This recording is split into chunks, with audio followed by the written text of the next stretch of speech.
Happy Thanksgiving to my friends in America. It's a big week for the NFL and a huge week for fantasy football as we are now just 2 weeks away from the fantasy football playoffs, including this one. So yeah, crunch time is real. I'm John Macri, and for this episode of the PFF Fantasy Podcast IDP edition, I'm going to do everything I can to help you guys crush it here and get one step closer to a fantasy championship. And we're going to do that by going game by game, breaking down all of the relevant IDP information heading into week 13. It is a full slate of games this week, so let's get it.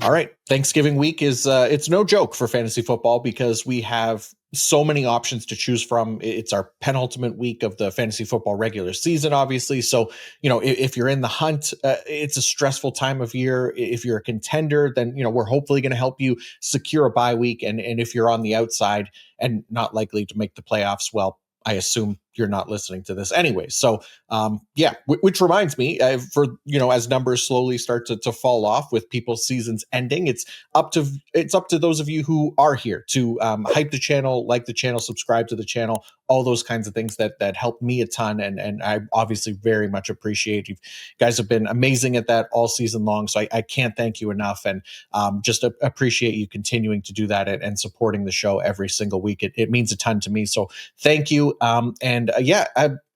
If you want to go further than that, obviously, and get access to my IDP rankings, IDP fantasy report, anything that I write for PFF.com and so much more, including player grades, all that kinds of stuff, you can do so with a PFF Plus subscription. And right now, this is the last week of the Black Friday sale. And the Black Friday sale for us, this is the biggest sale of the year.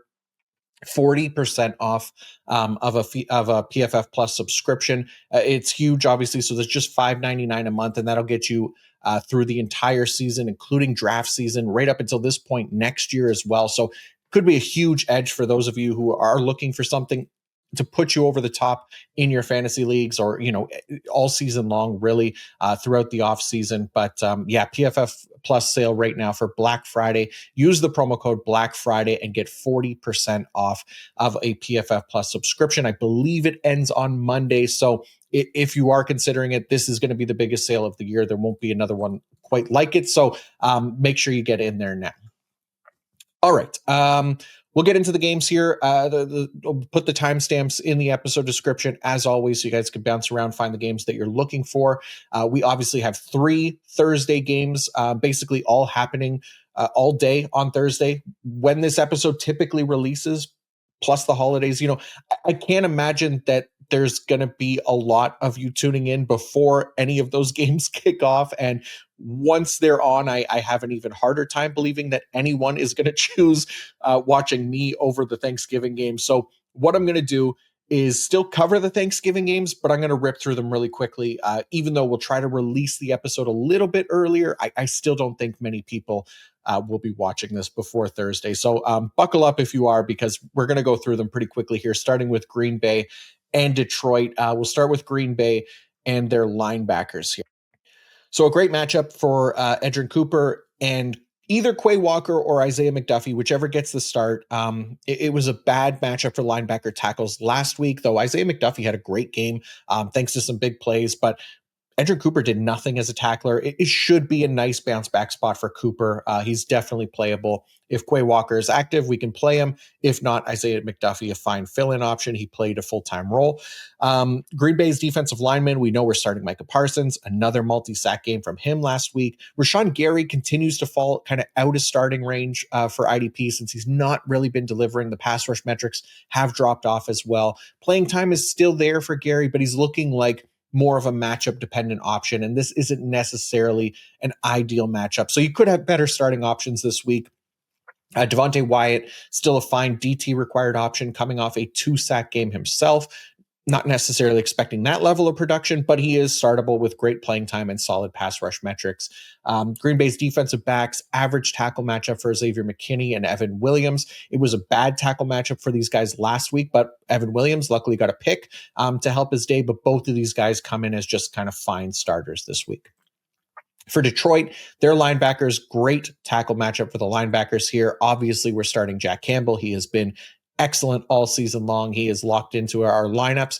Anzalone for deeper leagues. And then Derek Barnes should still have low-end DL2 value in tackle-heavy sleeper leagues as well. Detroit's defensive backs, Brian Branch, still a weekly starter for us. No matter the matchup. It sounds like Kirby Joseph won't be back this week, so Thomas Harper should remain kind of a fine replacement option if you need him, although, again, below average matchup. Detroit's defensive line, Hutch got more than 3 tackles last week, as we hoped. That was great, but he also had 6 QB hits and a sack as well, which is what we really care about. Tougher matchup this week here against Jordan Love, who's been so good at avoiding sacks, but in Hutch we trust. We're leaving him in lineups, of course. Kansas City, Dallas is the next game on the Thanksgiving Day slate. We'll start with Kansas City's defensive line. Quiet IDP performances from Chris Jones and George Karlaftis last week, though both of those guys played enough and played well enough to, I think, expect better production. We talked about last week's matchup being a tougher one against the Colts, though still would have expected more from Karlaftis. But this week, Cowboys offensive line, bottom 5 unit as far as pass blocking goes. Dak is doing a nice job avoiding sacks still, but I think both of these guys are still startable in leagues where you're starting either 2 edges or 2 defensive tackles, for example. Kansas City's linebackers, Nick Bolton, he got back to his high-end tackling ways this past week, had a 17.6% tackle rate in week 12, 15.2% tackle rate on the year. So love that. Neutral matchup for him. So find a role with Bolton, and in deep leagues, Drew Tranquil if you need him.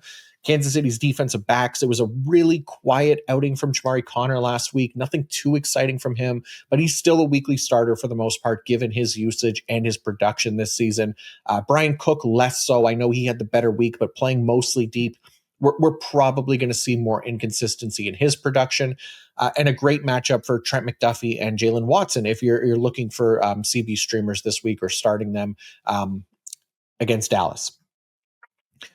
On the Cowboys, we'll start with Dallas's linebackers. Unfortunately, this group is still unusable for IDP. That heavy rotation remained with Kenneth Murray, DeMarvion Overshown, Logan Wilson, Shamar James, and even Maris Lufau. They all continue to share the workload enough that it's killing all of their IDP value right now. We'll just kind of continue to wait this group out until someone/anyone emerges with a clear lead role. And then Dallas's defensive line, Quinnen Williams had a quiet game for IDP last week, but it wasn't due to a lack of effort. He had 8 total pressures in that game. He had 7 total pressures in the first game with the Cowboys. So he now has more total pressures, 15, than any player in the league over the past 2 weeks since he's joined the Cowboys. So nice to see him kind of rejuvenated potentially, and then startable for sure in DT required leagues, even though this pass rush matchup isn't an easy one against that Chiefs offensive line and Patrick Mahomes, which is the reason I'm not really trusting anyone else on that Dallas defensive line this week. Dallas's DBs, the safeties, Donovan Wilson, Malik Hooker are basically only starters in deeper leagues. Nothing exciting from them usage-wise, but it's a good enough matchup that they can be startable if you need them. Deron Bland, unfortunately, doesn't get a great matchup this week. So while he's been awesome for CB required leagues all year, he'll be on the lower end of CB starters this week. All right, Cincinnati and Baltimore. So Cincinnati's linebackers, it does seem that Demetrius Knight might have gotten his LB2 role back since he played 85% of the snaps last week, while Oren Burks played just 35%. Knight is at least usable in deeper leagues again, based on that usage. Meanwhile, I know there were a lot of people who were worried about Barrett Carter potentially losing snaps as well last week. We talked about him being really the only one who actually did look startable still for the Bengals. He went off even in a poor matchup. So yeah, Carter definitely startable in a neutral matchup here again. Though again, the Ravens, they have been better than a neutral matchup recently with Lamar Jackson back in the lineup. So I like Barrett Carter again this week. Cincinnati's defensive line, Trey Hendrickson is out. Miles Murphy, purely a volume-based option in a good matchup, albeit against Lamar and the Ravens offensive line, which hasn't been great at preventing sacks, but that is it. Just deep, deep, deep leagues. Cincinnati's DBs, Geno Stone went off last week in what was a poor matchup, but hard to predict when pick sixes are going to happen, obviously, but shout out to anyone who started him. Neutral matchup this week, so Stone and Battle are fine options who get good enough usage to be in IDP lineups. Dex Hill, not as startable this week in the worst tackle matchup for cornerbacks. Dex Hill also played more outside last week, so we'll have to see if that was maybe matchup based or not, but kind of fine, I don't know, looking for a different CB required option this week, basically because of the matchup and because of the usage for Dex Hill. On Baltimore, their linebackers, Roquan is in. We know that. Teddy Buchanan for deeper leagues, still hovering around that 70% of snap range. Baltimore's defensive line, the Bengals O-line, look, they have been poor. Joe Burrow is back as well. Burrow has definitely been more susceptible to taking sacks than Joe Flacco. But really, it's like Draymond Jones and Mike Green. They're just volume-based options in those deeper leagues. And then Travis Jones, kind of same idea, but for DT required leagues, right? Baltimore's defensive backs, it does sound like Kyle Hamilton could play this week. I believe he was limited in practice on Tuesday. I don't know the practice reports from Wednesday. I'm recording it before that stuff comes out. He did get hurt in last week's game, basically, and I was worried that he'd miss this one, but seems like he might be fine. It's not a great matchup, obviously, for safety tackles, but Burrow being back could help that. So, look, I'm still starting Kyle Hamilton, but obviously much lower on like Alohi Gilman and Malachi Starks this week. Great matchup for Marlon Humphrey and Nate Wiggins if you're looking for options in CB required leagues. The Bengals are giving up the third most tackles per game to the cornerback position. All right, that is about as quick of a job as I can do on the Thursday games, and still without feeling that I missed anything. I'm assuming we maybe get a few more people tuning in before this Black Friday game. So if you are, welcome back. I hope you all had a nice Thanksgiving and enjoyed the games. But let's get into it here. Chicago and Philadelphia. Starting with Chicago's linebackers. So Tremaine Edmonds on injured reserve, but we also lost both TJ Edwards and Rigatoni Sewell last week. So there were a lot of questions about who might be able to start that game. I ended up ranking DeMarco Jackson first, and then Ruben Hippolyte or whatever the hell second on Saturday. That was kind of my guess. Luckily, that was the duo that started. DeMarco Jackson played full-time snaps. Hippolyte, I don't know how to say this guy's name. He wasn't quite full-time, but then he also got injured. So Amen Ogbongbemiga, man, Chicago. What are we doing here? We got some tough names to pronounce. Ogbongbemiga, I believe. So he ended up stepping into a bigger role with Hippolyte getting injured, and he was productive.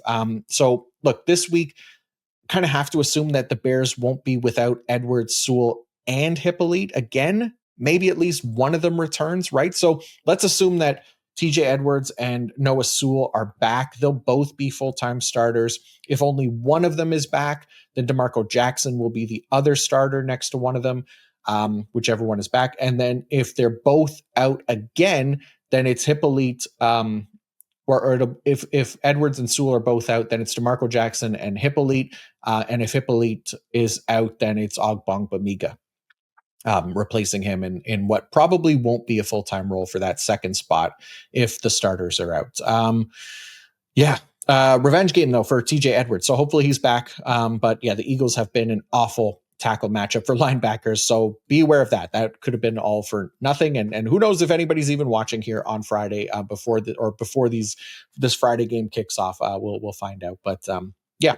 Anyways, on to Chicago's defensive backs. There's also a chance that both Kyler Gordon and Jalen Johnson are back this week. Now, I don't think Jalen Johnson's return will affect Nahshon Wright anymore, who is tied for the league lead in picks, by the way. I think he's played well enough to keep the starting outside spot opposite Jalen Johnson. So that would remove Nick McLeod or Tyreek Stevenson from play, basically. And then for Kyler Gordon, I am worried a little bit that he would affect Chauncey Gardner-Johnson's role, maybe, right? I think if Gordon is active, then we just kind of avoid both Chauncey Gardner-Johnson and Kyler Gordon until we know how that usage is going to shake out and if they will affect one another or not. It's just, I don't think it's worth risking it in my opinion, but of course, this is my suggestion. Do what you will, obviously, but that's how I would kind of approach it. If Gordon is active, I would just not start either one until we see the usage. Chicago's defensive line, Montez Sweat continues to be really solid, had a 2-sack game last week. Not as great of a matchup this week against the Eagles, but not impossible either. He'll remain in that kind of edge 2 range this week. And then Austin Booker, purely a volume-based option because, he's playing so much that maybe he falls into some production. For Philadelphia, let's go to their linebackers first. We had talked about the Kobe Dean being stuck at 65% of the snaps for like 3 straight games. But last week, it seems he took another step forward, regaining his full-time role. He played 84% of the defensive snaps, and Jihad Campbell played just 15%. So there was a clear shift there. Dean also has a sack in 3 straight games, which is wild. But with that snap share and assuming it holds, Dean is at least a more viable option in a slightly wider range of formats going forward. And if he ever does get back up to that 100% snap range again, then obviously he'll be playable in all formats. Zach Bond had a nice game last week as well. He remains a weekly starter for us. Philadelphia's defensive line. We gassed up Jalen Phillips again last week, but unfortunately it didn't motivate him enough to do anything for IDP. He's still the top edge on the Eagles, but not an easy matchup here against the Bears. Also, Nolan Smith and Jalix Hunt ended up splitting the edge 2 snaps last week after it looked like Hunt was going to hold that edge 2 spot. So that's something to keep in mind there as well. And then Jalen Carter playing a ton. He's definitely a weekly DT required option. Defensive backs for Philadelphia. So it sounds like Andrew Makuba is headed to IR. So Sidney Brown will step into a starting role. If you need a body in a neutral matchup next to Reed Blankenship, Sidney Brown could be somebody. And then Cooper DeJean remains just kind of a great CB required option in a good enough matchup here. There we go.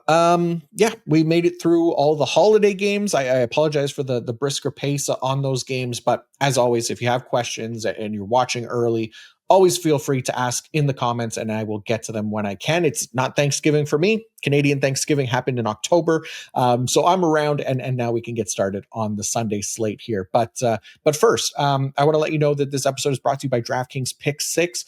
Turkey, family, and football, it can only mean one thing: Thanksgiving. Whether you're breaking down the game or breaking bread, your takes don't need the day off. Turn those hot takes into cold, hard cash with Pick 6, DraftKings' newest fantasy pick'em game built for big wins. Here's how it works. Just pick more or less on 2 or more player stats. The better your picks, the bigger your payout. Simple as that. Pick 6 brings you upside. Those other pick'em sites can't touch. The better you perform, the bigger your payout, and it's available in most states, including Texas, California, Georgia, and more. So while the turkey's in the oven, lock in your picks and cook up some payouts of your own. And if you're new to DraftKings, we got you covered. Play just $5 and get $50 in Pick 6 credits. Trust your read and make it pay. Download the DraftKings Pick 6 app now and use code PFF. That's code PFF. Play just $5, get $50 in Pick 6 credits. Make the call, ride the upside. In partnership with DraftKings Pick 6, the crown is yours. Gambling problem, call 1-800-GAMBLER. Help is available for problem gambling. Call 888-789-7777 or visit ccpg.org in Connecticut. Must be 18 plus age and eligibility restrictions vary by jurisdiction. Pick 6 not available everywhere, including New York and Ontario. Void where prohibited. 1 per new customer. Bonus awarded as non-withdrawable Pick 6 credits that expire in 14 days. Ends December 2nd at 11:59 p.m. Eastern Time. Terms at pick6.draftkings.com/promos. On to Sunday, San Francisco and the Cleveland Browns. Let's start with the 49ers, their linebackers. Man, do I have a bone to pick with these guys. Curtis Robinson and especially Sweet D Winters absolutely shit the bed on Monday night for anyone who was counting on even just average production, myself included. Terrible tackle production from them. I mean, Sweet D had 1 single tackle on 100% of the snaps. 1. Absolutely brutal. So, of course, it's going to be difficult to trust them this week. The Browns have also been dropping quite a bit in linebacker tackle production, and with Shedeur Sanders at quarterback, I think they're last in linebacker tackles per game or second last over the last 3 weeks. So not ideal. If Tatum Bethune is back, then I'd be fine starting him because he actually has been really effective as a tackler. If not, then like Curtis Robinson is fine, but D. Winters. He'll be on the very low end of startable linebackers this week with his below average tackle rate this season. San Francisco's defensive line, it's still Bryce Huff here, who is at least playing enough on a weekly basis. Huff, he hasn't been overly productive, but that San Francisco defensive line is a ghost town right now, and Huff is at least the sheriff or whatever. I don't know. I don't know where I'm going with that analogy, or if it even makes sense, but it's only natural that in week 13, my brain begins to turn into a pretzel, and the filters start to deteriorate. So yeah, here we are. San Francisco defensive backs, great matchup for Jair Brown and Malik Mustafa, who have both been really solid recently. I like both options here as high end kind of safety twos this week. Yeah, at the very least. And then this week, it is a poor matchup for Upton Stout in his stream ability because the Browns are an offense that spends a well below average amount of time in 11 personnel. So Upton Stout not playable this week. For the Browns, Cleveland's defensive line, we really just continue to root for Myles Garrett to break the sack record. He is 5 sacks away, 6 games remaining. Unfortunately, Brock Purdy owns the best pressure to sack conversion rate in the league, which is annoying, but that doesn't mean that Myles Garrett can't or won't get home because he's an absolute mutant. And yeah, he hopefully just gets a little closer to the sack record this week. Cleveland's linebackers, favorable matchup here for Carson Schwessinger and Devin Bush. Schwess is still the top option. He's been heating up recently as well. We talked about that last week. No need to really cover it again. Just happy to start him. Bush still more for deeper leagues. I believe he had a sack last week to help his day, although it felt like everyone on the Browns had a turn there on Geno Smith, the Bonnie Blue of week 12.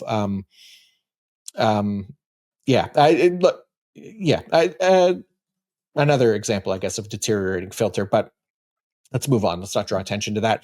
Cleveland defensive backs. The 49ers have been the best tackle matchup for safeties this season. So basically a better week to start both Grant Delpit and Ronnie Hickman if you have them. Below average matchup for Tyson Campbell this week, but he's still been a fine CB required option. He's been really solid this year for IDP. All right. Rams and Carolina. Let's start with the Rams defensive line. So Jared Verse, he broke his 3-game sackless streak last week with a twofer last game. Unfortunately, Byron Young now has gone 4 games without a sack.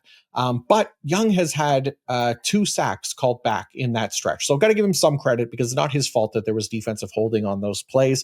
But yeah, one of those 2 sacks was last week as well. And then obviously Verse had 2 in what wasn't a great matchup. So this week they get Bryce Young, who actually has been very good at not letting pressures turn into sacks. That being said, like Verse and Young, they remain startable almost every week just based on the talent. Also, go figure, last week Kobe Turner decided to show back up for work. That was nice of him. He's been quiet all year. Though another player who's definitely due for more sacks than what he's gotten this year, but he had 2 sacks in week 12. It was more than he had coming into last week's game, which was 1.5. So I don't know that I'm ready to put him back in lineups just yet, but signs of life are always a positive thing, right? Rams linebackers, Nate Landman got paid after we last recorded. He signed a 3-year extension with the Rams. That was great news for his dynasty stock since he's fit in really well there and working as their clear LB1. He'll remain a weekly starting option in a below average matchup this week. Omar Spates really just for deeper leagues. Rams defensive backs. Last week we talked about who might fill in for Quentin Lake in that role, in that slot heavy role. And we did get some clarity on that this past week. Josh Wallace was the primary slot defender in week 12 for the team. He wasn't overly productive, but that could be a role that we can use for IDP, just more of a maybe matchup dependent option for now. And it's at least an above average matchup for cornerback tackles this week. So I don't mind Josh Wallace here. Despite not doing much last week. Cam Curl still in a really good spot. Him and Cam Kinchins. Kinchins more matchup based himself, but a good tackle matchup here for the safety. So Kinchins can be startable this week as needed. For Carolina, we'll start with their linebackers. This was another one where it was quite the shit show last week with this group. We had Christian Roseboom and Trevin Wallace out. So Cloud and Sherrillis we knew would play, but then he also got injured during the game. So Chris Barnes ended up being the LB2 for last week's game, that and ultimately led the team in snaps because of Sherrillis's injury. Now, kind of have to assume that one of either Wallace or Roseboom will be back this week, if not both. And then there's also a chance that Sherrillis could also be healthy. So basically, that means that we need at least Roseboom and Wallace to be out for Barnes to have any kind of value this week.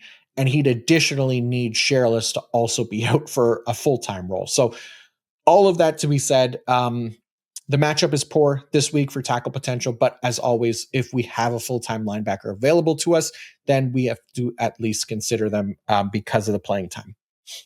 Carolina's DBs, Trayvon Merritt got suspended for punching Juwan Jennings in the dick, so that was lovely, especially ahead of an ideal matchup for safety tackle potential, but it means that we could get a nice Lathan Ransom game. Ransom was a rookie who I liked around draft time, and another one of those guys who I think can thrive around the line of scrimmage. He should get those opportunities this week and might be a chance for him to deliver in a prime matchup. So I'm kind of excited about seeing Ransom finally get a real chance. Look, at this point in the season, it takes a lot for me to get excited, basically. So yeah, Ransom, hopefully don't let us down. I can't take much more disappointment this season.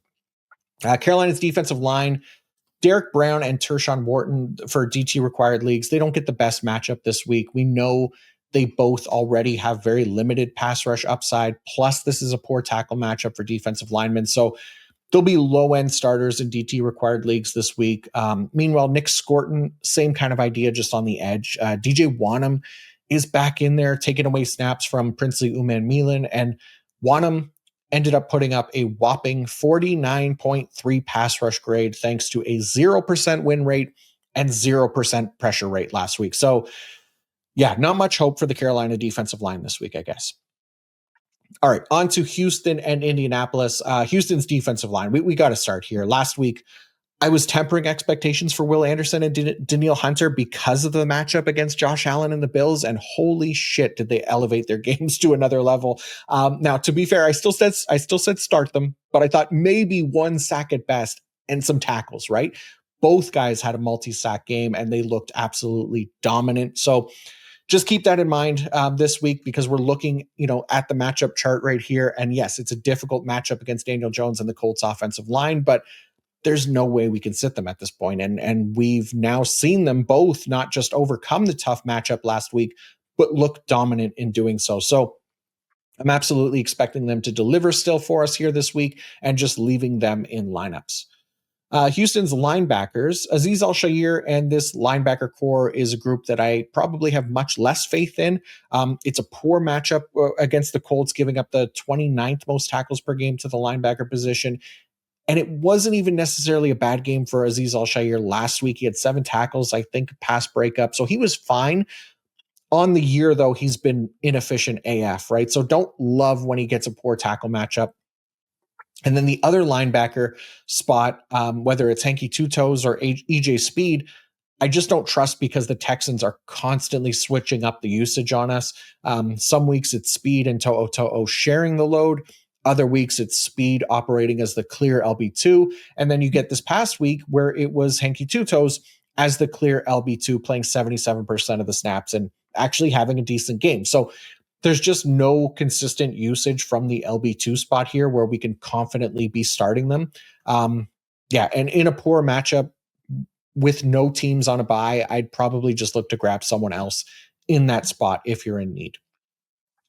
Houston's defensive back. So this group's kind of interesting because it's not a guarantee that Jalen Petrie is back this week, although it feels likely since he's already missed a game in concussion protocol. But if he's not back, Jalen Reed looked great on Thursday Night Football. He led the team with 11 total tackles, played all over the defense. And he gets another great matchup here against the Colts, who are 3rd in tackles per game to the safety position. So either one, Petrie if he's active, or Reed if Petrie isn't active, they should be in a great spot to produce this week. And then a fine matchup for Kimari Lassiter. He'll continue to get the majority of targets opposite Derek Stingley, which that'll help his tackle production most weeks. For Indianapolis, their linebackers. So Jermaine Pratt and Zaire Franklin both had big games relative to their expectations this season. Pratt had over 20 total tackles last week, and Zaire Franklin actually hit double-digit tackles in back-to-back weeks. Crazy, I know. But for Franklin specifically, he was on the field for a total of 96 defensive snaps last week. That is by far the most in a single game for any player this season. And he still just barely cracked double-digit tackles. I think he finished with 11 or 12, somewhere like that. What Pratt did was still much more impressive. And in a positive matchup this week, I think Pratt still feels like the linebacker to start over Zaire Franklin in Indianapolis right now for IDP, because he's just been much more effective than Franklin this season. I know Jalen Carley's is expected back here soon, potentially this week. I am not convinced that he'll cut into Pratt's snaps, considering he has not played at all this year. It'll be his first game, and Pratt played well in a defense that he's already familiar with, right? So I could be wrong, sure. And for IDP, that might not be the worst thing if Carley's, seizes the LB2 role, because he does have DB eligibility on Sleeper. Dumb. But I really don't think that'll be the case. So I'm fine if you want to hold Carley's for a few weeks to see, once he's active, what his usage looks like. But my expectations for him are basically gone at this point with Jermaine Pratt in there right now. Indianapolis's defensive line, it was Liatu freaking Latu, another one of our beloveds that overcame the difficult matchup last week. He was another one that I was kind of tempering on because of facing the Chiefs, and Mahomes and the talent once again overcame, which we love to see. But now the bar is set high, right? He came up with a sack and an interception last week. Obviously, we're not expecting the INTs to be repeatable, although he does have 3 interceptions on the year right now, which is insane. But he's killing it this year. Improvement across the board in terms of his pass rush metrics. Already a new career high in terms of pressures and sacks on fewer pass rush snaps than last year, and still room to obviously grow those numbers. So Texans aren't an easy matchup, but they're also an easier matchup than the Chiefs were. And obviously, I'm a believer in Law too, so I'm starting him in a lot of cases as an edge 2 this week. Indianapolis' defensive backs, Nick Cross absolutely stays locked in. He's been excellent all year. Nice matchup for him as well. Cam Bynum, a fine, deeper league play this week in a good matchup. And a good matchup for Kenny Moore. The Texans rank 3rd in 11 personnel rate, plus they're a top 10 tackle matchup for cornerbacks. So don't mind that for Kenny Moore. And then Charvarius Ward would be the outside cornerback to trust opposite of Sauce Gardner in this type of matchup. All right, Arizona, Tampa Bay is next. Let's start with Arizona's defensive backs, since Budda Baker and Jalen Thompson both did, in fact, deliver on their prime matchup last week. We talked about that on last week's show, and they actually kind of over-delivered, right, with Budda getting a half sack and a pick, and Jalen Thompson getting a strip sack. So they both get another positive matchup this week. I know Budda hasn't been what he was last year. We knew this regression would happen all off season, but he's still a top 10 DB in our IDP scoring here. And Jalen Thompson is top 20. So these guys have really delivered as expected this year. And I wouldn't be disappointed by them at all right now. Continuing to start them this week. And then Garrett Williams, who is the Arizona nickel cornerback, also in play this week. Good matchup for potential playing time, with the Bucs playing a top 10 rate of 11 personnel, and it's just a neutral matchup for tackles. So possible streaming cornerback this week is Garrett Williams. Arizona's defensive line, Josh Sweat appeared to get banged up last week, but he was able to get back out there, finish the game, so that was good. We don't know yet if Baker Mayfield will be under center or if it'll be Teddy Bridgewater, but Sweat remains in that kind of low end edge 2 range either way this week. Also, the legend of Walter Nolan continues to grow here as he scored a defensive touchdown last week. He now has a sack, a fumble recovery, and a touchdown on just barely over 100 defensive snaps in his rookie year. Unfortunately, he also got injured early on and is potentially back on the shelf for a bit with a knee injury, which sucks. Hopefully he's okay. I haven't heard anything definitive, but always a bummer when we get those, these rookies who flash and then just can't stay on the field. So hopefully Walter Nolan will be okay. It's not a long-term thing, but we'll find out soon enough. Arizona's linebackers, Cody Simon remains the LB1 average linebacker play in an average matchup. And then Akeem Davis-Gaither, the deeper option. Nothing really changed or in need of updating here. Mac Wilson is due to miss at least one more game before he's eligible to return from IR. So that would be this week, I guess, is the game that he's still due to miss. Yeah. Tampa Bay. We'll start with their linebackers. We get a positive matchup here for Levante and Servassier this week. They've been nothing if not mid as tacklers all year. There's been some big plays to prop them up here and there, but on the tackle front, it's just been mediocre. Good matchup for them. So if you're starting them this week, there's at least that. There's a poor tackle matchup for the safeties here for Tampa Bay, Tyke Smith and Antoine Winfield. We've dealt with these matchups before this season, and every time we continue to start Tyke Smith, and he does just fine, sometimes more than fine, because he's a dog. And then we just usually temper expectations or bench Antoine Winfield because he can be more matchup dependent. Nothing different this week, really, with the safeties there. So great matchup, though, for the cornerbacks for Tampa Bay. Jacoby Brissett is dropping back like 50 plus times per game. It's insane. So Jacob Parrish, again, as well as Zion McCollum are kind of our preferred options here. And actually, it was really encouraging to see for Jacob Parrish last week is that he played 100% of the snaps. And while it was already a good matchup for his snap share to increase against the Rams, who are 11 personnel heavy offense, he stayed on the field in non-nickel situations and just played outside. So if that usage holds, then he'll potentially be a weekly starter and not just a matchup dependent one. So we'll update that next week. We'll keep an eye on Jacob Parrish this week. Tampa Bay's defensive line, it really has just become Yaya Diaby right now. He's been the only consistent option of this group. Not the worst matchup if you want to take a shot on like a Vita Vea or Logan Hall in DT required leagues, or even Anthony Nelson in deeper defensive line leagues, but nobody all that encouraging right now outside of Diaby, and even he is like a fringe edge 2, edge 3 this week and most weeks. New Orleans, Miami. Let's go to the Saints defensive line. Chase Young and Carl Granderson. They're the main options, but man, has Granderson just plummeted since his hot start. 7 games in a row now without a sack for him. He gets a good matchup against a bad Miami offensive line and Tua Tagovailoa, who will definitely take sacks, but more of a deep league option if you need him. Chase Young is probably the preferred option at this point. Better pass rush metrics than Granderson, and the same thing with playing time. He's actually been delivering lately, unlike Granderson as well. Like he's only a half sack shy of Granderson's 4.5 on the year now, despite not getting in the lineup until week 6. So Chase Young's been solid. New Orleans linebackers, it's still just Demario Davis. Pete Werner continues to play fewer than 60% of the snaps. And then it's a poor matchup as well. So we'll only trust the every down linebacker here, which is Demario Davis, if you need him. Saints defensive backs, Justin Reed and Jonas Sanker, they continue to be startable. Reed had a great game last week. He'll do that every once in a while, but both guys are still more like fringe starters most weeks. Alontae Taylor, this isn't the best matchup for slot corners, but he does stay on the field as well in non-nickel situations and plays every snap. So he'll be good to go if you need him. For Miami, the linebackers, Jordan Brooks and Tyrell Dodson are back after a little bye-week rest.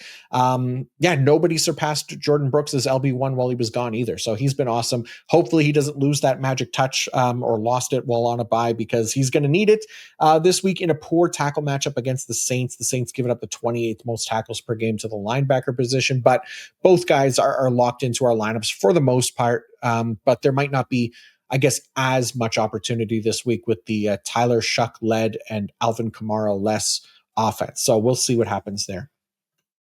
Miami's defensive line, Bradley Chubb's still the top option here, along with Zach Sealer for DT required leagues. I will note that as expected in their first game without Jalen Phillips 2 weeks ago before their bye, we saw the exact usage that I had kind of been talking about with Chop Robinson and Matthew Judon, where the snaps were fairly even overall, but it was Matthew Judon who played primarily on early downs, and then Chop Robinson more on passing down. So Chop remains in kind of that boom bust territory with very little tackle floor to fall back on. So just beware of that if you are planning on starting him. And then Miami's defensive backs, the game before their bye week, we also only saw Minkah Fitzpatrick play a full-time role at safety, which was also kind of as expected with Ashton Davis back in. They have liked to rotate Ashton Davis just enough with Ifeatu Melifonwu, where when they're both active, it just hurts both players' IDP values. So it's just Minka this week in a bad matchup for safety tackles.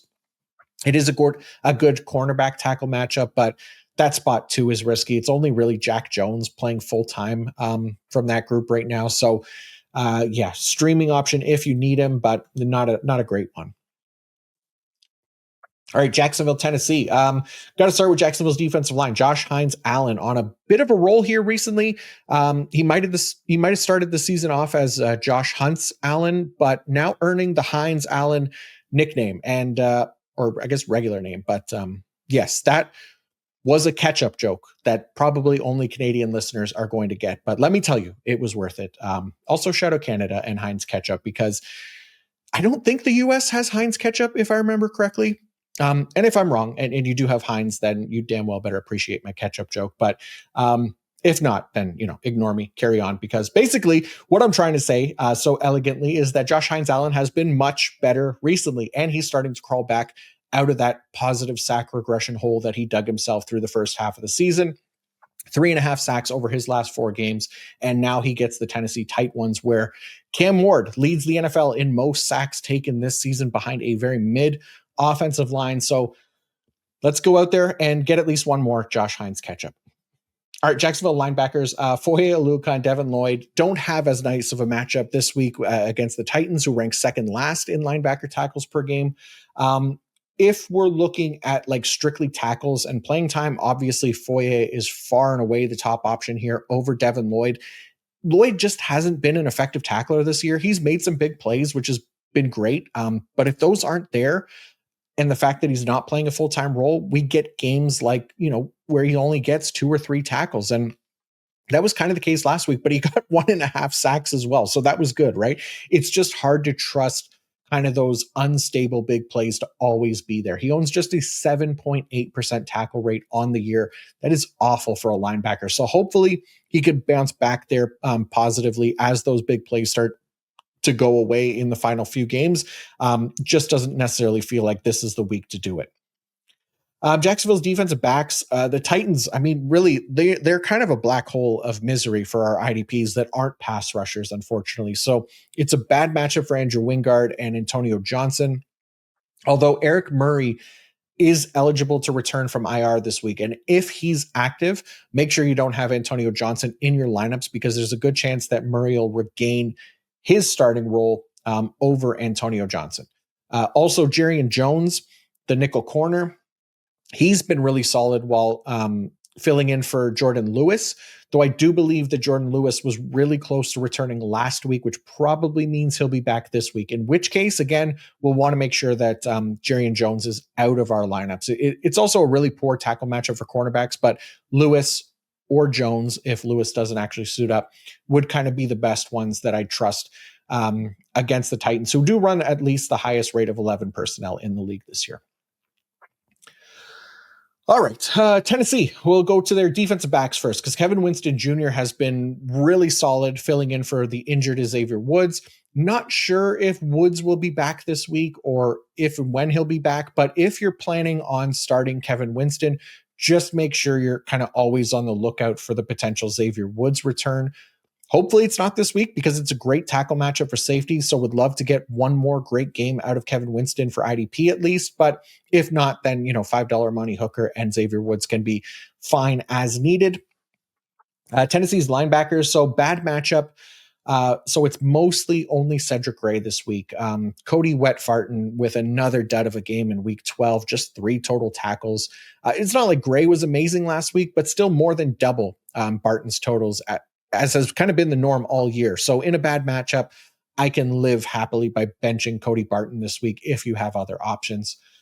Tennessee's defensive line, Jeffrey Simmons is the only one.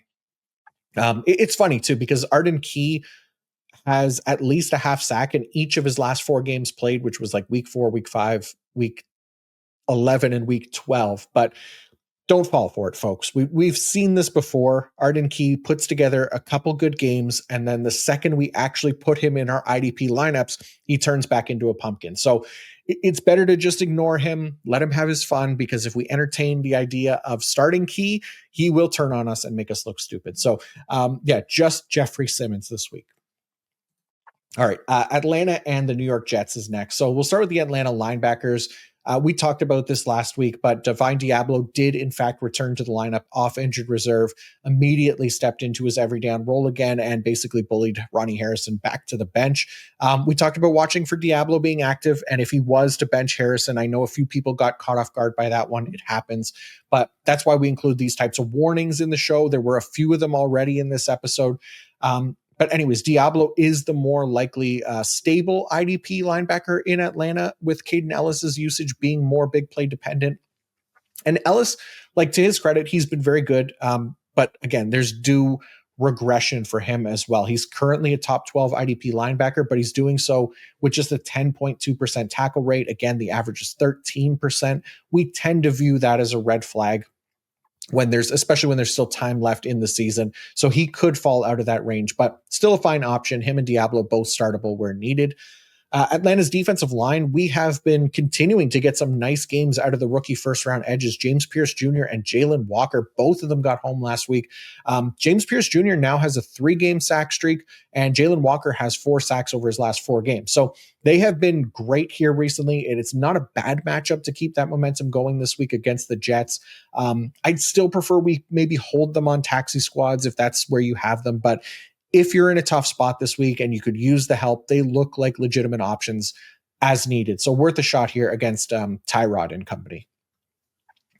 Atlanta's defensive backs. So Sweet D Alford landed a team-leading 10 total tackles last week. He is now locked into the team's nickel corner role once again because Billy Bowman Jr. is on injured reserve. So actually, I think we strip D Winters of the Sweet D nickname and give it back to the original Sweet D Alford from now on.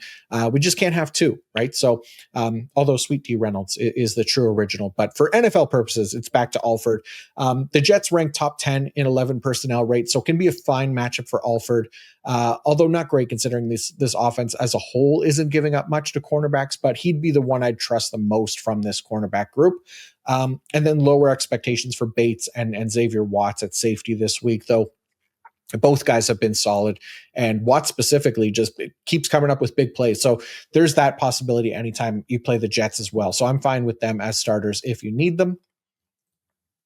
For the Jets, we'll look at their linebackers. Below average matchup for Jamien Sherwood and Quincy Williams. Both of these guys obviously are 100% snap linebackers, just with a big difference in tackling ability. Sherwood owns the clear edge in that department, so I trust him to overcome the matchup before Quincy, but could still work out for Quincy if you need him. Again, 100% of snaps, big plays, randomly, etc. Jets defensive line. Jermaine Johnson, the preferred option, I think, over Will McDonald. McDonald, we've talked about many times on here where we can take upside shots on him every once in a while. Just know that his bust rate is much higher than most players at the position, right? So for Jermaine Johnson, he at least comes with a better floor. He can still deliver on that pass rush upside from time to time as well. But this week, Atlanta's offensive line has been solid. Kirk Cousins, at least more likely to take a sack than Michael Penix Jr., so that does help. But fringe starters at best. And then Jets defensive backs, neutral matchup for Tony Adams and Malachi Moore if you need them. They've been mostly interchangeable in terms of usage around the line of scrimmage, so they'll go back and forth on being more productive than the other. Nobody really consistent there. And we talked about Brandon Stevens briefly last week because he's been a really solid CB required option, but he drew a bad matchup. So didn't expect much from him. That turned out to be the case last week. This week, it's at least a neutral matchup. So fine putting Stevens back into CB required lineups where you need him. All right, before we close out the rest of the games, I want to let everybody know that this episode is brought to you by Fabric by Gerber Life. Parenting is filled with high-pressure decisions, and it can be difficult to tell if we've made the right choice for our kids' future.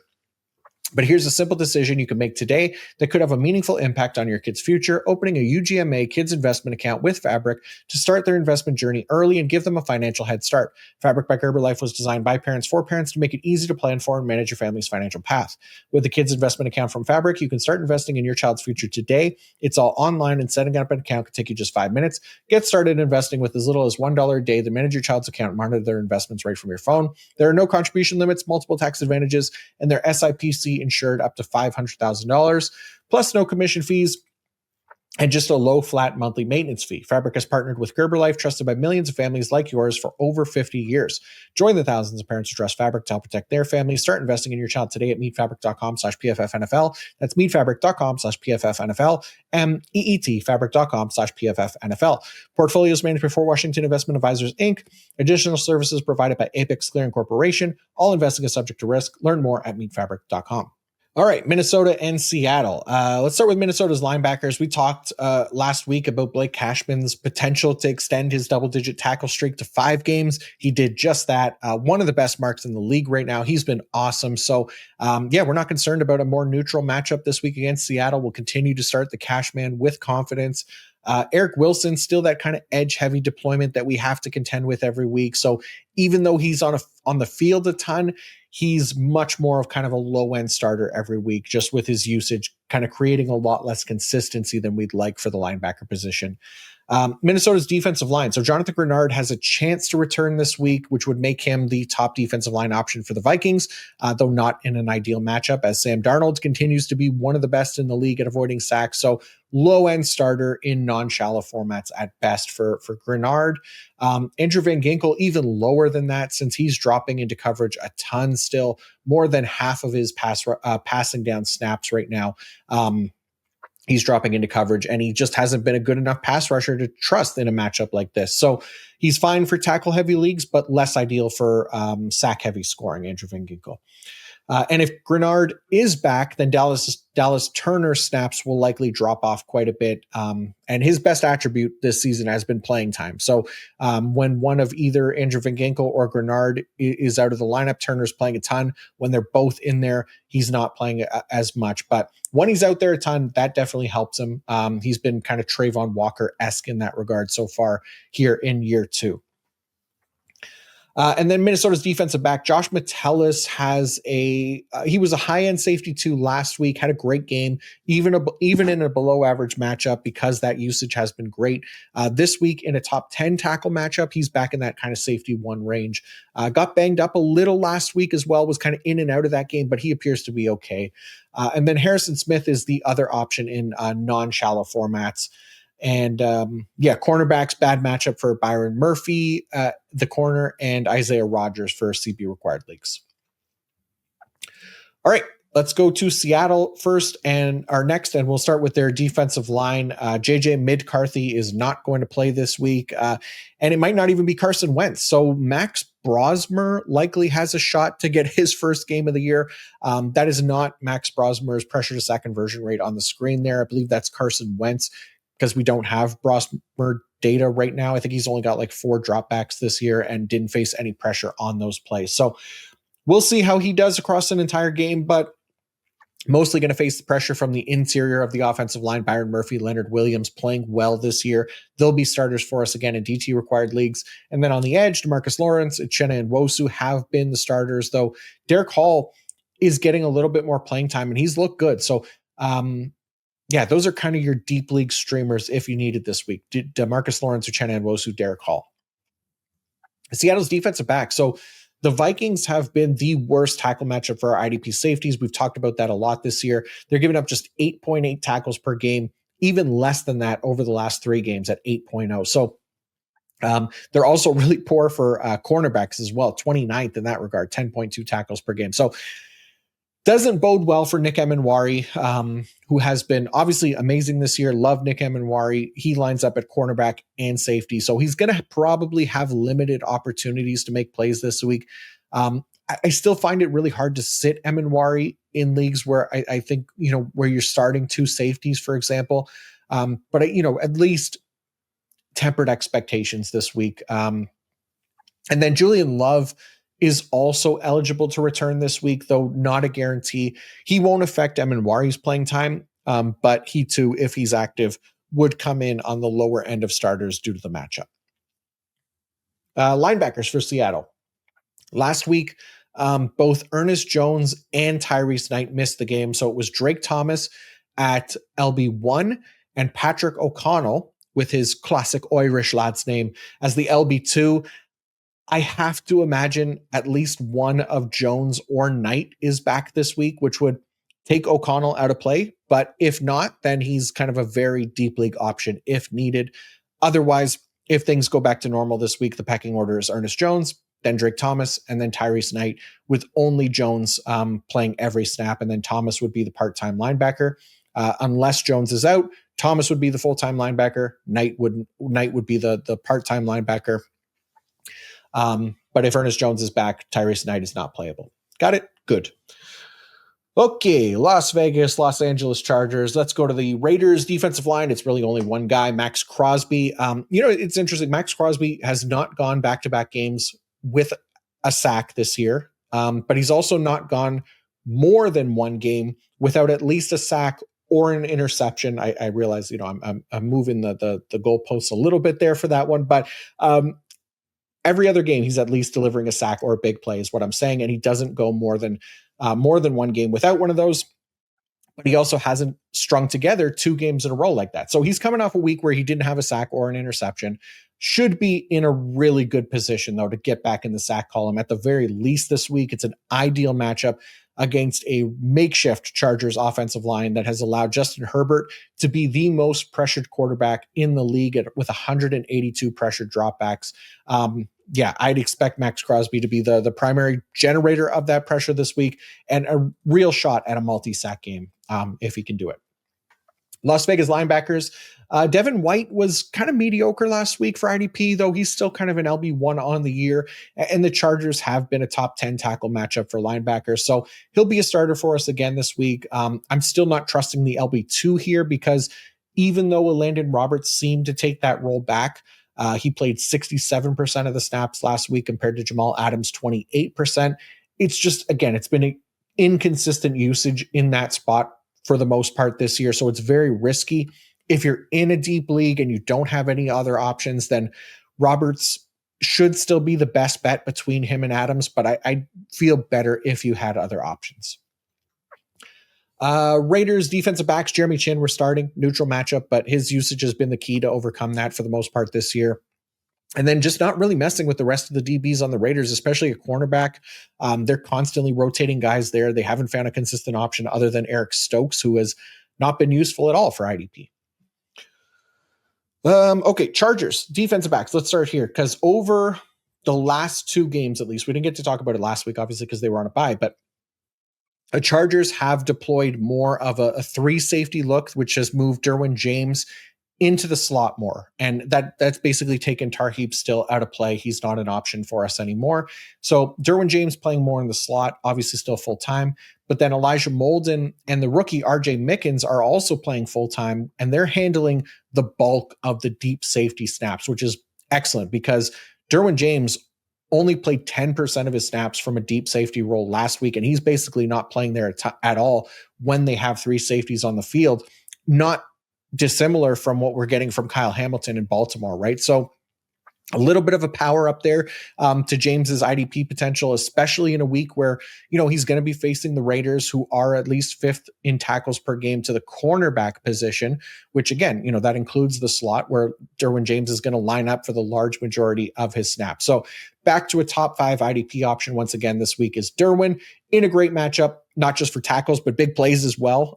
He should get to blitz Geno Smith and potentially take advantage of Smith's tendency to for turnover-worthy plays, right? He's tied for 3rd in the league in that regard as well. So like Derwin James, not just for tackles this week, but potential big plays.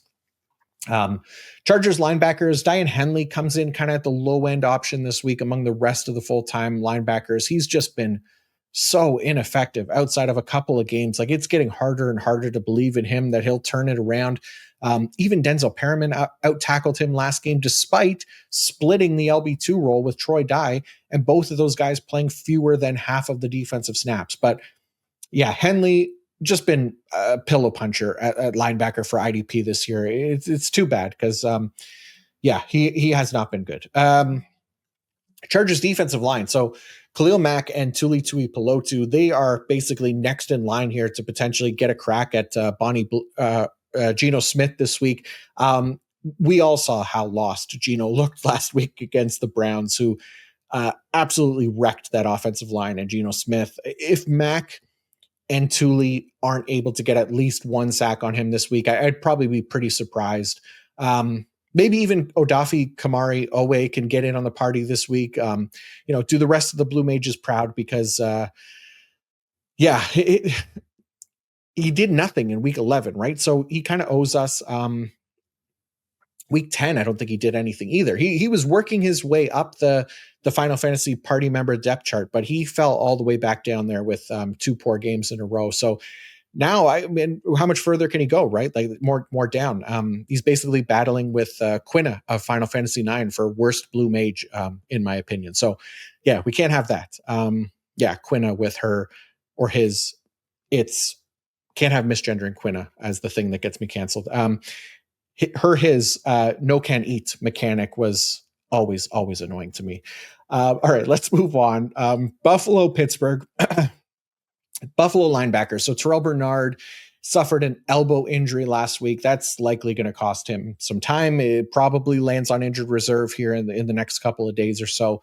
IDP managers absolutely got to be looking at Shaq Thompson right now as not just a top waiver wire target, potential start this week as well. Thompson has been the Bills' most effective tackling linebacker this season, 14.5% tackle rate. That is well above Terrell Bernard's below average mark of just 10.7 on the year. So nice matchup here against the Steelers. They're 9th in tackles per game to the linebacker position. And then Matt Milano, he'll just be a deeper league option. His role has not been full-time all season, and that isn't likely to change with Bernard out of the lineup. Buffalo's defensive line, we don't know yet if Aaron Rodgers will be back this week. Otherwise, it's Mason Rudolph for the Steelers. Not the worst thing for the Bills pass rushers, specifically Joey Bosa, Greg Rousseau. I did write in the IDP report this week that Rousseau has been playing better than his no sack total over the last few games would say. Bosa, on the other hand, has kind of cooled off a fair bit over the last 3 weeks based on his pass rush metrics. So I think I wrote, I think I totaled it over the last 3 games, but 75.3 pass rush grade for Greg Rousseau over the last 3 games with 6 total pressures. Joey Bosa, just a 55.3 pass rush grade with 4 total pressures over that stretch. Neither of them has a sack over that stretch either. They're both due over either way, but Rousseau more so than Bosa. Joey Bosa also in a 3-way tie for the league lead in most sacks nullified by penalties this year with 2.5. Aiden Hutchinson being one of the other ones, and then one more who we'll talk about in a bit. Buffalo's defensive back. So Cole Bishop has been awesome this year. He had a great matchup last week, tied for the team lead in tackles, although just 6. This week he gets a poor matchup. So I am worried about him just enough to move him outside of the top 24 IDP defensive backs this week. Poyer probably even lower since he's not an every down player. And it's a really bad matchup for Teron Johnson as well, both for tackle potential and because the Steelers are ranked bottom 3 in 11 personnel rate. So bad for Teron Johnson's playing time and his tackle potential. So he's out of play for me this week in most CB required leagues. Pittsburgh's Steelers start with their defensive line. Unsure if Alex Highsmith will be back this week. He's now missed 2 games, but apparently Tomlin and company are optimistic that he'll return. If not, then obviously Nick Herbig is back in play for us. But if Highsmith is back, then Herbig does move back down the ranks. This pass rush matchup against the Bills has been a difficult one all year up until last week, right? When the Texans dominated them and Josh Allen on Thursday night. Josh Allen went from one of the best quarterbacks in the league in terms of pressure to sack conversion rate to 15th worst. So kind of middle of the pack. And the Steelers, they obviously have some pass rushing weapons of their own there. TJ Watt, Highsmith or Herbig, whoever gets the start, and then Cam Hayward. So maybe we get another strong performance against the Bills. I'd imagine that the Bills kind of did their best to identify the problems during their mini bye week, but if not, then this could be a nice game, for these guys. But even it doesn't really matter. We're starting TJ Watt, Alex Highsmith, Herbig, if Highsmith isn't able to go, and then Cam Hayward in DT required leagues anyways, but just could be a nice bonus if Allen's getting pressured like he did last week. All right. Pittsburgh linebackers led by your NFL leader in missed tackles, Patrick Queen. Surprise, surprise. He gets a neutral matchup this week, so nothing special with him. We know exactly what to expect from his mid-play every week. Peyton Wilson still kind of stuck in a timeshare with Malik Harrison and or Cole Holcomb, whoever the team decides on each week. Really annoying, obviously. So Wilson, just a deeper league option. And then Pittsburgh's defensive backs, the corners are mostly a rotational mess outside of Joey Porter Jr. So in a positive matchup, Joey Porter Jr., he'll be the only one in play. And then Kyle Duggar and Jalen Ramsey at safety, they continue to be 100% snap players that we can kind of plug in as needed, but nothing overly encouraging for them this week. All right, Sunday Night Football, Denver Broncos and the Washington Commanders. So we got to start with the Denver linebackers because shout out to our beloved Kingleton, barely 2 weeks removed from having a cancerous tumor removed from his body. He is going to be back at practice this week with a potential return to the lineup on Sunday Night Football as well. So this is one of the many reasons that he'll always have the Kingleton nickname, right? Just an absolute baller. And we are very happy to hear that he beat cancer's ass so quickly.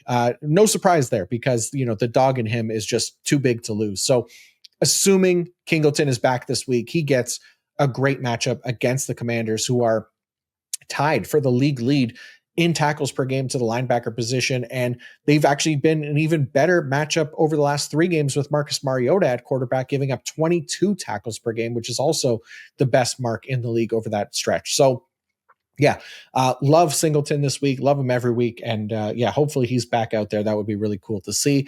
On the chance that Singleton is not back this week, Justin Sternad would take over the green dot role. He won't be ranked like a top 10 linebacker like Singleton is this week. He's just not as effective. He would be startable, of course, but not nearly as high. And then Drake Greenlaw, his role doesn't really change either way. Drake Greenlaw's stuck in that LB2 role. It's a part-time role.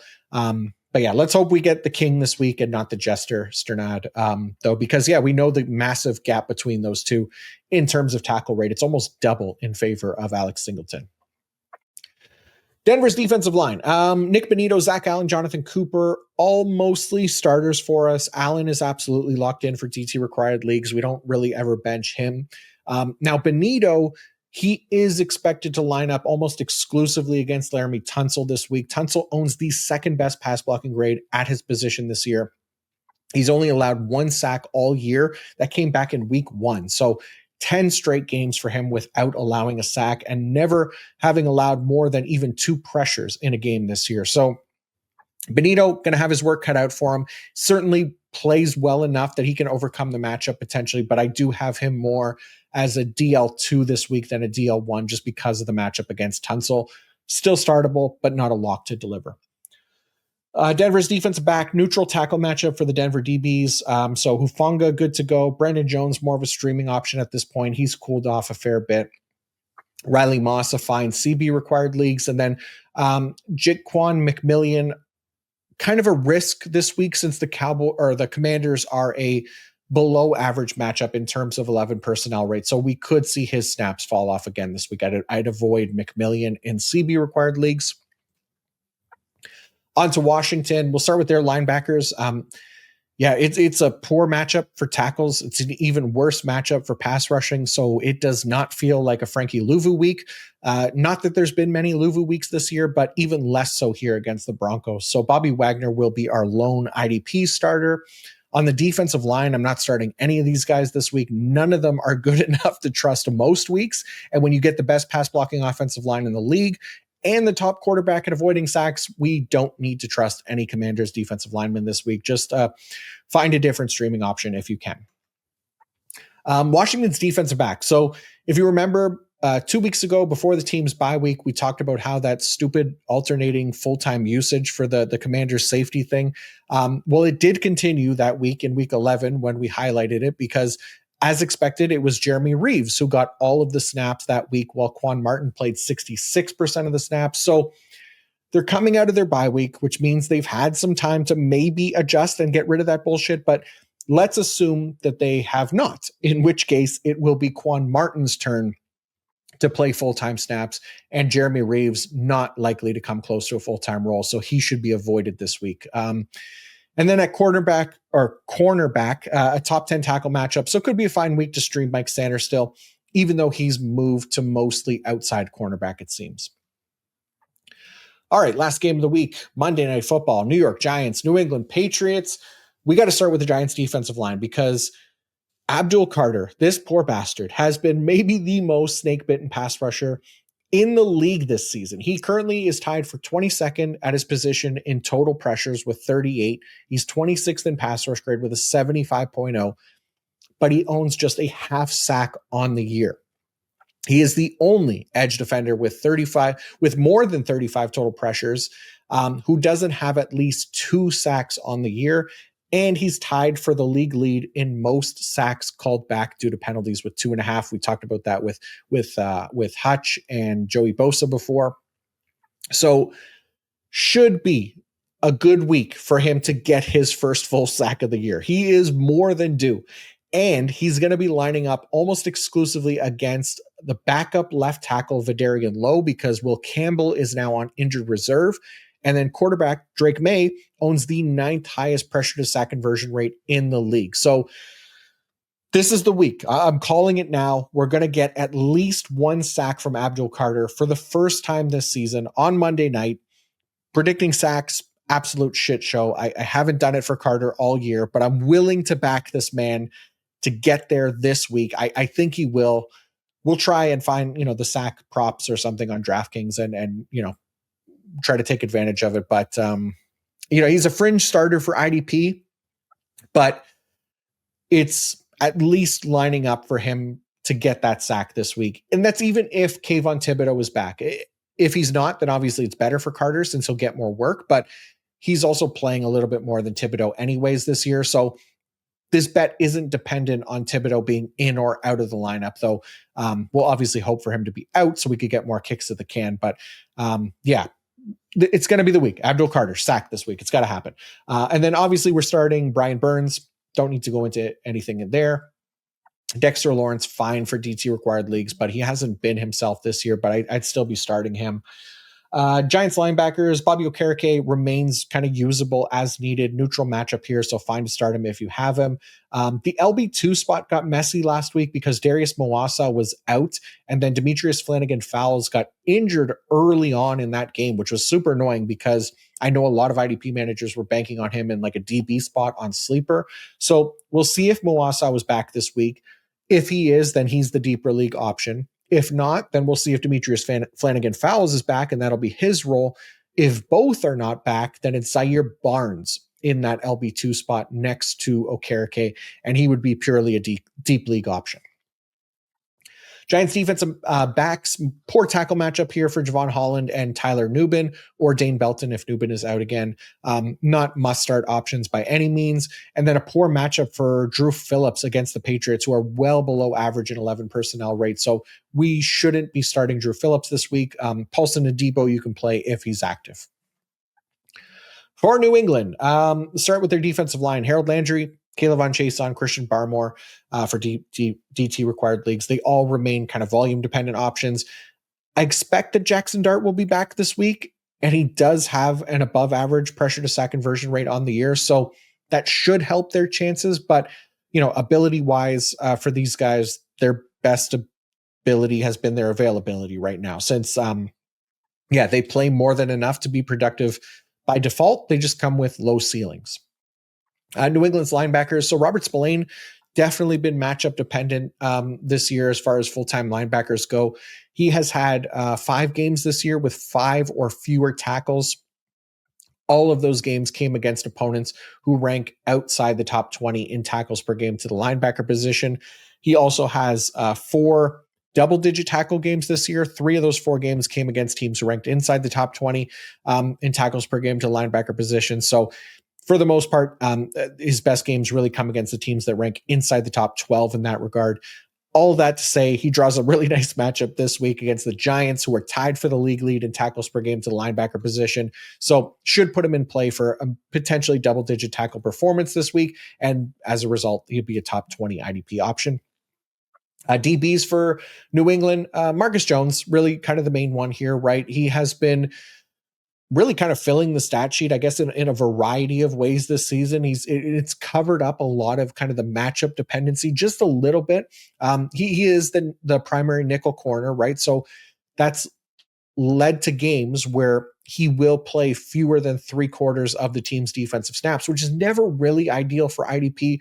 And then those games and because those games typically happen against offenses that rank below average in terms of 11 personnel rate. So last week we saw him play 97% of the defensive snaps. We talked about him last week. It was a good matchup and all of that because it was against the Bengals, who ranked second in 11 personnel rate. This week he gets the Giants. The Giants rank 22nd in 11 personnel rate on the year at 57.5%. They have been much lower than that lately. Over the last 3 weeks, they ranked 29th in that regard at 38.8%. So Jones, he does still stay on the field a little bit more than your typical nickel corner. And because, he does deliver those big plays, like he's still kind of a low end CB required starter this week. But I would not be surprised basically if he came out of this game with one of his lower IDP scores on the year. All right, that's it. We haven't done a full slate of games in a while. My throat is raw here, but I appreciate you all sitting through and listening to me jabber on about IDP this week, especially in a Thanksgiving week. I understand, probably a lot of you aren't watching, but I appreciate that, spending time with your family and enjoying the holiday as well. But thank you all for tuning in. For those of you that did, please don't forget to like and subscribe as well. I really appreciate that. You could check out more of my work over on PFF.com with a PFF Plus subscription. That'll include the IDP fantasy report, IDP rankings, wide receiver man zone coverage report, red zone report, all that fun stuff. Just make sure to use that promo code Black Friday. You will get 40% off. Again, we're not going to have a sale as big of this all year. So now is really the time to get in on it. If you're interested in draft stuff, if you're interested in, fantasy season stuff, all of that you will get access to with a PFF Plus subscription for the year with the code Black Friday to save. And yeah, as always, feel free to ask questions in the comment section. I will always do my best to answer them all. Like I said, it's not Thanksgiving for me, so no holidays here. But yeah, hope you all in the US have a very happy or had a very happy Thanksgiving if you're listening to this afterwards. And until next time, peace out.